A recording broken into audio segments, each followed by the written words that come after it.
మీ ఎలాంటి వ్యాపార ప్రకటనలకైనా వెంటనే మా ఛానల్ సంప్రదించండి. ప్రస్తుతం మనతో పాటు ప్రముఖ ఆధ్యాత్మికవేత్త వేదిక్ ఆస్ట్రాలజర్ గోనుగంట్ల సురేష్ బాబు గారు ఉన్నారు. గురుగారితో మాట్లాడదాం. నమస్కారం గురుగారు. మణికంఠ గారు నమస్కారం అండి. మే నెల తులారాశి వాళ్ళకి విశేషంగా ఎలాంటి అదృష్టం కలిసి రాబోతుంది, వీళ్ళు ఎలాంటి జాగ్రత్తలు తీసుకుంటే ఈ మాసం వెళ్ళకాల్సి వస్తుందంట?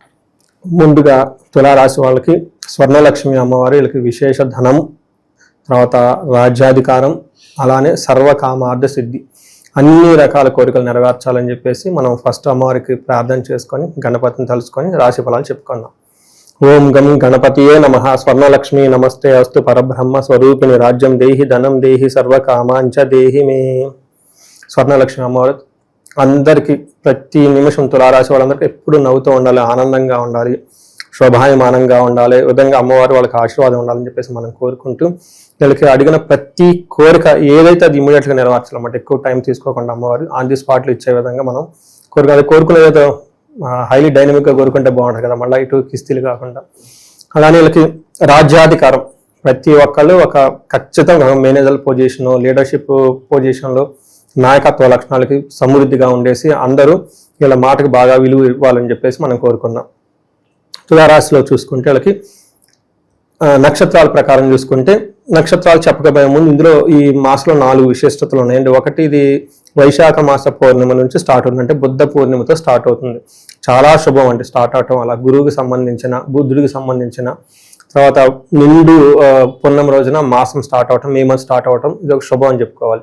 జ్యేష్ఠ మాసం పూర్ణిమతో ఇది ఎండ్ అయిపోతుంది.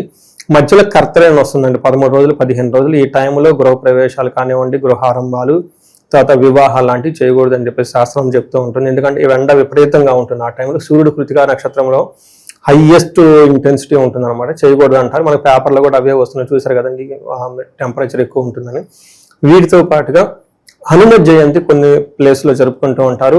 చక్కగా ఆ హనుమత్ జయంతి జరుపుకుంటే కార్యజయం వచ్చేసి అనుకున్న పనులన్నీ చక్కగా నెరవేర్చుకుంటారని చెప్పేసి మనం కోరుకుందామండి. ఇంకొక ముఖ్యమైన విషయం, చాలా ఇంపార్టెంట్, 4 గ్రహాలు మారుతూ ఉన్నాయి ఈ తులారాశిలో వాళ్ళకి సంబంధించి ఈ మే మంత్లో అని చెప్పుకోవచ్చు. ఈ 4 మారే గ్రహాలలో 2 గ్రహాలు కొంచెం ఛాలెంజింగ్గా ఉన్నాయి, 2 గ్రహాలు చాలా అనుకూలంగా ఉన్నాయి. అందుకని వీళ్ళకి ఎక్కడెక్కడ పాజిటివ్గా ఉందో చక్కగా అక్కడ ఫోకస్ చేస్తూ, ఎక్కడెక్కడ కొంచెం ఛాలెంజింగ్గా ఉందో అక్కడ కొంచెం వీళ్ళు దూరంగా ఉండటం, కొంచెం పోస్ట్పోన్ చేస్తే ఆ వ్యవహారాల్లో బాగుంటుంది. ఒక బ్యాలెన్స్డ్గా లైఫ్ అనేది ముందుకు తీసుకుని వెళ్ళిపోవచ్చు.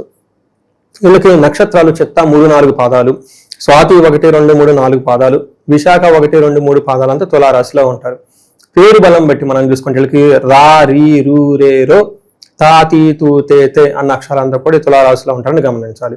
ఈ గ్రహాలన్నీ 11వ తారీఖు, 14, 15వ తారీఖున 2 గ్రహాలు మారుతున్నాయి. బుధుడను సూర్యుడు మారటంతో చాలా డైనమిక్ గా ఉండే మంత్ని గమనించాలి.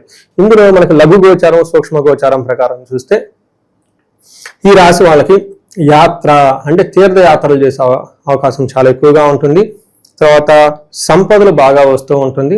అయితే పుత్ర లాభార్త్ అంటే పుత్రుల ద్వారా ధనము, ఇలా అన్ని విషయాల్లో కలిసి వచ్చే అవకాశం ఉంటుంది. 9వ స్థానంలో శుక్రుడు ఉండటంతో మహాభాగ్య యోగం అంటే మంచి లక్ వస్తుంది స్త్రీల ద్వారా. తర్వాత హ్యాపీనెస్, వైఫ్ కానివ్వండి, భార్యాభర్తల అన్యోన్యత కానీ, లేదంటే లవ్, రొమాన్స్ ఇట్లాంటి వ్యవహారాల్లో లాంగ్ ట్రావెల్ చేయాలి, ఫారిన్ ట్రావెల్ చేయాలి, ఫారిన్లో కనెక్షన్స్ ఉండాలి, ఇలాంటి వాళ్ళందరికీ చక్కగా ఉంటుందని గమనించుకోవాలి. కొన్ని విషయాల్లో ఛాలెంజింగ్ కూడా ఉంది, అవి ఎందుకు మనం డీటెయిల్గా చూద్దాం. ఫస్ట్, సూర్యుడు వీళ్ళకి 8th హౌస్లో ఉండటంతో కొంచెం వీళ్ళు ఏమంటారు డిసిప్లిన్గా జాగ్రత్తగా ఉండాలి. మనకేం చెప్తారంటే 8th హౌస్లో సూర్యుడు ఉంటే చెడు ఆలోచనలు వచ్చేస్తాయి, చెడు బుద్ధులు పుడతాయి అని చెప్తుంటారు. అప్పటిదాకా బాగున్నారు, ఉన్నట్టుండేదో చేసేస్తుంటాడు. ఏ బా ఎంత పెద్ద మనిషి ఇట్లాంటి పనులు చేసిన నాకు ఆలోచన వచ్చే అవకాశం ఉంటుంది. అందుకని 8th హౌస్లో సూర్యుడు ఉంటే దుర్దోష శత్రు సంవాదో గమనాగమన గధం దుఃఖవార్తాశ్రుతం చైవ అష్టమస్తే యదా రవి అని చెప్తారు సంస్కృతంలో. ఇది ఎప్పుడు 2000-3000 ఇయర్స్ క్రితం ఎప్పుడో రాసిన పుస్తకాల్లో రాసి పెట్టారు అప్పట్లో 2000లో. అప్పుడు మన గ్రాండ్ ఫాదర్స్ ఎక్కడ ఉన్నారో మనకు ఐడియా లేదు. అందులో ఏం రాశారంటే దుర్దోష అంటే చెడు భావాలు వస్తాయి, అంటే చెడు ఆలోచనలు వస్తాయి అంటే వాళ్ళకు ఉన్నట్టుండి. అంతేకాకుండా శత్రు సంవాదం, వీళ్ళంతా వీళ్ళపై శత్రువులతో గొడవలు పెట్టుకుంటారు, శత్రువులు వదిలేసుకోవాలి, అట్లాంటి వీళ్ళంతా వీళ్ళపై గొడవలు పెట్టుకుంటూ ఉంటారు. ట్రావెల్ చేస్తే అందులో పెద్ద కలిసి రాదని చెప్తూ ఉంటారు. దుఃఖ వార్త శృతం చైవ, వీళ్ళకి ఇబ్బంది కలిగి ఒక వార్త వింటారు. అందుకని ఈ మాసం కొంచెం జాగ్రత్తగా ఉండటం, ఎక్కువగా ఎక్సైట్మెంట్ కాకుండా దూరంగా ఉండటం గమనించుకోవాలి. బట్ ఓవరాల్గా ఈ టైంలో ధనాన్ని కూడా కోల్పోయే అవకాశం ఉంటుంది, భయపడే అవకాశం ఉంటుంది. కుజుడు 7వ స్థానంలో ఉండటం ఇది మిక్స్డ్ రిజల్ట్ ఉంటుందండి. ఒక పక్కన మంచి చేస్తూ ఒక పక్కన ఇబ్బంది కూడా పెడుతూ ఉంటారు. ఎక్కడ ఇబ్బందులు పెడుతున్నాయంటే ఫస్ట్ అన్న వస్త్రాది రాహిత్యం సదా క్లేశ జీవితం కువార్త పుత్ర భాతృణ క్రోధ అని చెప్తారు. అంటే ఏం చెప్తారు? కువార్త అంటే వీళ్ళకి ఒక చెడు వార్త అయిన అవకాశం ఉంటుంది. అది కొంచెం గమనించుకోండి, ఎందుకంటే సూర్యుడు కూడా అలాంటిదే చేస్తున్నాడు, వీళ్ళకి కుజుడు కూడాను అదే చేసుకొస్తున్నాడు. ఒక బ్యాడ్ న్యూస్ అనే అవకాశం ఉంటుంది. తర్వాత తమ్ముళ్ళతోటి పుత్రులతోటి గొడవలు పడుతూ ఉంటారు. అన్న వస్త్రాది రాహిత్యం, టయానికి భోజనం చేయకుండా, టయానికి స్నానం జ్ఞానం ఏమీ లేకుండా అటు ఇటు తిరుగుతూ బంధువులతో గొడవలే అవకాశం ఉందని గమనించాలి. అయితే పాజిటివ్ ట్రెండ్ ఏంటంటే ప్రొఫెషనల్ మ్యాటర్స్లో బాగుంటుంది. తర్వాత వీళ్ళకి బేసికల్గా ప్రాబ్లమ్స్ ఎక్కడ రావచ్చు అంటే ఇల్లు, వైఫ్, కుటుంబానికి సంబంధించి ప్రాబ్లమ్స్ ఎక్కువ వస్తాయి. ప్రొఫెషనల్ మ్యాటర్స్ ఏదో ఒక విధంగా దూసుకొని వెళ్ళిపోతూ ఉంటారు. అయితే వీళ్ళకి ప్రాఫిట్స్ బాగుంటుంది, బిజినెస్ అంతా బాగుంటుంది. ఇంకొక ముఖ్యమైన విషయం, ధనాన్ని కోల్పోయే అవకాశం ఎక్కువ ఉంటుందండి. ఈ రాశి వాళ్ళు చాలా చాలా కేర్ఫుల్గా ఉండండి. ఎందుకంటే కూడబెట్టుకున్న ధనం లేదంటే జ్యువెలరీ, నగలు పోయే అవకాశం ఉంటుంది. అంటే సంపదలు, అంటే వీళ్ళు అప్పటిదాకా కూడబెట్టుకున్న సంపదలు పోగొట్టుకునే అవకాశం ఉంటుంది. చాలా చాలా జాగ్రత్తగా ఉండండి. ఎందుకంటే ₹1 సంపాదించడం ఈ రోజుల్లో ఎంత కష్టమో తెలుసు, దాన్ని పోగొట్టుకోవటం ఏమవుతుందండి. ధనం అందులో బంగారం కొనక్కొనకి ఎప్పుడో కొంటాం ఈ టైంలో, ఈ బంగారం పోతే చాలా కేర్ఫుల్గా ఉండండి. అయితే వీళ్ళకి లక్ ఏంటంటేనండి శుక్రుడు బాగా యోగ్యతనిస్తూ ఉన్నాడు. ఇప్పటిదాకా మనం చెప్పుకునే గ్రహాలు ఇబ్బంది పెడుతున్నా కానీ అందులోనూ మనకి బుధుడు, శుక్రుడు 2 గ్రహాలు వచ్చేప్పటికి చక్కగా బాగా సపోర్ట్ ఇస్తూ ఉన్నారు. బుధుడు 8వ స్థానంలో ఉండటంతో పుత్రులతోటి అన్నదమ్ములతోటి గొడవలు వచ్చినా కానీ చక్కగా మళ్ళా కలివిడిగా కలిసి వెళ్ళిపోతూ ఉంటారు. ఈ రాశికి సంబంధించిన నక్షత్రాల వాళ్ళకి ఏ విధంగా ఉంటుంది? ఇది వెరీ ఇంట్రెస్టింగ్ అండి. చిత్తా, స్వాతి, విశాఖ నక్షత్రం వాళ్ళకి మనం ముందుగా చెప్పుకునే విధంగా ప్రొఫెషనల్ మ్యాటర్స్లో ఏదో ఒక విధంగా బాగానే ఉంటుంది. వీళ్ళకి రాజ్య లాభం చూపిస్తుందండి చిత్తా, స్వాతి, విశాఖ నక్షత్రం వాళ్ళకి. అది కూడా బుధుని వల్ల. బుధుడు మనం చెప్పుకున్నాం బాగా యోగ్యతనిస్తూ ఉన్నారు. ఇందులో కమ్యూనికేషన్స్ ఫీల్డ్లో లైక్ ఎడ్యుకేషన్, సాఫ్ట్వేర్, ఇలా ప్రాసెస్ చేసేవాళ్ళు ఈ ఫీల్డ్లో ఎవరైనా ఉన్నా కానీ, లేదంటే జర్నలిజం, పబ్లిక్ ఇంటర్ఫేస్ చేసే వాళ్ళంతా, బిజినెస్ అప్స్ అండ్ ట్రాన్సాక్షన్ చేసే వాళ్ళకంతా ఒక నెక్స్ట్ లెవెల్కి అయితే కెరీర్ వెళ్ళిపోయే అవకాశం చాలా ఎక్కువ ఉంటుంది. శుక్రుడు బాగా యోగ్యతనిస్తడం వల్ల వస్త్రలాభం కనిపిస్తూ ఉంటుంది. ఒకే ఒక విషయంలో ఈ 3 నక్షత్రాలు జాగ్రత్తగా ఉండాలి. ధనహీనత, దరిద్రము చూపిస్తుంది. వీటికి సంబంధించిన పరిహారాలు చేసుకుంటే చక్కగా ఉంటుంది. అంతేకాకుండా చిత్తా, స్వాతి, విశాఖ నక్షత్రాలు శరీరానికి గాయాలు అయ్యే అవకాశం ఉంటుంది. విశాఖ నక్షత్రం వాళ్ళు కొంచెం కన్ఫ్యూజన్లో ఎక్కువ ఉంటారండి. ఇంపార్టెంట్ పనులు 1-2 సార్లు డిస్కస్ చేసుకొని బాగా తెలిసిన వాళ్ళ యొక్క డెసిషన్ తీసుకొని ముందుకెళ్తే బాగుంటుంది. ఇక్కడ గేమ్ చేంజర్ ఎవరంటే అండి శుక్రుడు అండి. వీళ్ళకి శుక్రుడు మంచి పరిహారాలు చేసుకుంటే బాగుంటుంది. శుక్రుడు 9వ స్థానంలో ఉంటే మహాభాగ్య యోగం అంటారు. మహాభాగ్యం అంటే ఏంటి? వస్త్రలాభం. అందుకని మనం ఎవరి ఇంటికి వచ్చినప్పుడు పోయినప్పుడు వస్త్రాలు పెడతాం. మనం ఇవ్వాలి, తీసుకోవాలి. కొంతమంది అబ్బాయి వద్దు అంటారు, అలా అనకూడదండి. కొంతమంది ఇవ్వాలి.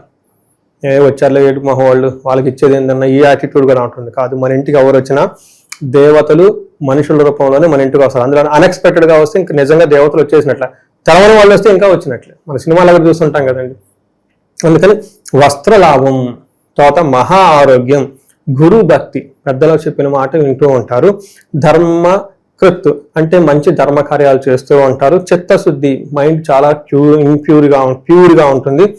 ఇవన్నీ చేసుకుంటూ అనుకున్న పనులు చేసుకుంటూ వెళ్ళిపోతారు. తర్వాత కొన్ని విషయాల్లో లవ్, రొమాన్స్ ఇట్లాంటి విషయాల్లో బాగుంటుంది. ఎవరికైనా కనుక ప్రేమికులు ప్రేమించుకొని ఉండి పెద్దవాళ్ళకి చెప్పి అంగీకారంగా చేసుకోవడానికి ఇది బెస్ట్ టైం. వీళ్ళకి ఈ తులారాశి వాళ్ళకి జూన్ లోపు చాలా మంచి టైం పెళ్లిళ్ళకి కానీ ఏదైనా. ఆ తర్వాత మళ్ళీ గురుబలం తగ్గుతుంది. ఎవరైనా ఇలాంటి ప్రపోజల్స్ ఉంటే చక్కగా పెద్దవాళ్ళతో డిస్కస్ చేసుకొని వాళ్ళ అంగీకారంతో పెళ్లి చేసుకుంటే చాలా బాగుంటుంది. ఇవి మనం గ్రహాల వైజ్ అని చెప్పుకోవచ్చు. అలానే బుధుడు కూడా చక్కగా యోగ్యతనిస్తూ ఉన్నాడు. 2 గ్రహాలు ఇబ్బందులు, 2 గ్రహాలు కొంచెం ప్రతికూలంగా ఉన్నాయి కాబట్టి కొంచెం చూసుకొని జాగ్రత్తగా వెళ్తే మనకంతా బాగుంటుంది. ఇక పరిహారాల విషయానికి వస్తే ఎలాంటి పరిహారాలు బాగుంటాయి? పరిహారాలు మనకి వీళ్ళకి సూర్యుడికి, కుజుడికి పరిహారాలు చేసుకోవాలండి. సూర్యుడికి పరిహారం ఏం చేస్తామంటే పెద్దవాళ్ళకి చెప్పిన వాళ్ళ ఆశీర్వాదంతో పనులు చేసుకోవటం. ఫాదర్లీ ఫిగర్స్ ఉంటారు కదండి, నాన్నగారు, బాబాయి, పెద్దనాన్న, ఇలా వీళ్ళ యొక్క హెల్ప్ తోటి, అత్తగారి తరపున మామ వీళ్ళు కూడా ఉంటారు కదండి, వాళ్ళ ఫాదర్లీ ఫిగర్స్, వాళ్ళ యొక్క ఆశీర్వాదంతో పనులు చేసుకోవటం. వాళ్ళకి ఏమైనా చొక్కా కానీ అలాంటి ఏమైనా బట్టలు కానీ పెట్టడం, ఇవి చేసుకుంటేనే సూర్యుడికి సూర్య నమస్కారాలు చేసుకుంటూ లక్ష్మీనారాయణను ప్రార్థన చేయాలండి. గుర్తుపెట్టుకోండి, చాలా సింపుల్, ఈజీ, బ్యూటిఫుల్ రెమెడీ. లక్ష్మీనారాయణని లేదంటే సీతారాములు కానివ్వండి, మనకి కృష్ణుడు కానివ్వండి, లక్ష్మీ నరసింహ కానివ్వండి, విష్ణు రూపంలో ఎవరన్నా లక్ష్మీదేవి, లక్ష్మీ హయగ్రీవ్ కానీ ఇలా ఎవరైనా లక్ష్మీనారాయణ కనుక బాగా ఆరాధన చేస్తే, బాగా కొలిస్తే వీళ్ళకి వృత్తిలో ప్రమోషన్ వస్తుంది. నెంబర్ 2 ధన ప్రవాహం వస్తుంది. ఎందుకంటే శుక్రుడు వీళ్ళకి బాగా యోగ్యతగా ఉన్నారు కాబట్టి, కుజుడు తక్కువగా ఉన్నారు. ఆదిత్య హృదయ స్తోత్రం అని ఉంటుంది. ఇది హనుమాన్ కార్యసిద్ధి మాత్రం 2 కలుపుకొని చదువుతూ ఉంటే వీళ్ళకి రాజ్యలాభం చూపిస్తుంది. కాబట్టి ఇవి చదువుకుంటే పాజిటివ్ ఎనర్జీ ఉండి ఇంకా మంచి దూకుడుగా ముందుకెళ్ళే అవకాశం ఎక్కువ ఉంటుందని గమనించాలి. ఇంకా ఇండివిజువల్గా వాళ్ళ యొక్క జాతకాన్ని చూసుకొని లక్ష్మీదేవి కటాక్షం కోసం వీళ్ళు చక్కగా మల్టీ సోర్సెస్ ఆఫ్ ఇన్కమ్ కావాలి, మాకు ధనం కావాలనుకున్నప్పుడు స్వర్ణలక్ష్మి విశేష హోమం చేయించుకోవటం, భార్యాభర్తల మధ్య అన్యోన్య దాంపత్య పాశుపత అభిషేకం, పెళ్లి కాని వాళ్ళకి అఘోర గౌరి పాశుపతము లేదా కన్యా పాశుపతము లేదా విశ్వావసు గంధర్వరాజ హోమం ఇలా చాలా ఉన్నాయండి. అవన్నీ చూసుకొని కాలసర్ప దోషం లాంటి వాళ్ళు అంటే కాలసర్ప దోషము, త్రిపిండి దోషం ఇవి చూపించుకుంటూ, ముఖ్యంగా వాళ్ళ ఏజ్ కనుక 35-45 ఉండి ఇందులో మధ్యలో ఈ లైఫ్లో మేము ఎక్కడో ఆగిపోయాము, స్ట్రక్ అయ్యాము, ఎందుకో తెలవదు ఇలాంటి అనుకున్నప్పుడు ఇవి మనకి శాపాలు యాక్టివేట్ అయ్యే టైం ఉంటుంది. మిడ్ లైఫ్ క్రైసిస్ అంటారు, అది మనకి చెప్పరు. ఓకే, మామూలు బుక్స్లో రాండదు. మనకి జ్యోతిష్ శాస్త్రం వివరించి ఉంటారు. శాపాలు ఉంటాయి, యాన్సిస్టర్స్ నుంచి వచ్చిన కొన్ని బ్లాకేజెస్ ఉంటాయి, అవన్నీ తీసేసుకొని చక్కగా పూజలు చేసుకుంటే లైఫ్ 10 వెళ్ళే అవకాశం చాలా ఎక్కువ ఉంటుందండి. అందులో తులారాశి మనం చెప్పుకున్నాం, బాగున్న రాశులు ఇది కూడా ఒక రాశి అని చెప్పుకున్నాం అనమాట. ఓవరాల్గా ఈ రాశి వాళ్ళకి ఈ నెల ఎలా ఉండబోతుందో మంచి విశ్లేషణ అందించారు సార్. ధన్యవాదాలు. ధన్యవాదాలండి.